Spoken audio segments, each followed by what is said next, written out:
Мабуту қазіргі Конго Демократиялық Республикасында 30 жылдық басқару давамында 1 миллиард доллардан 5 миллиард долларға шекем байлық жарата алған.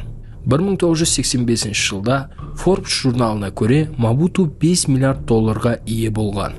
Бұл сумма сол уақыттағы Заирдың сыртқы қарызыменен тең еді. Ол Европадағы көшпес мүлікке қаржы кіртті.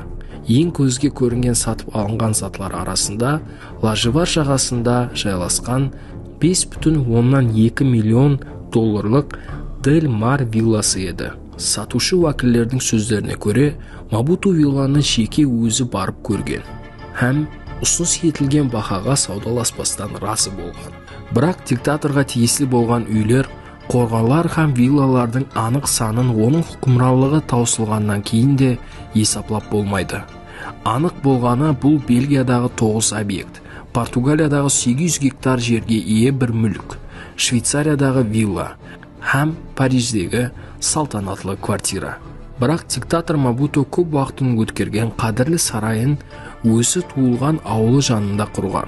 7 метр биіктіктегі қапылары һәм заллары қымбат бағалы мрамор һәм де француз корольдері стиліндегі мебельдермен безетілген.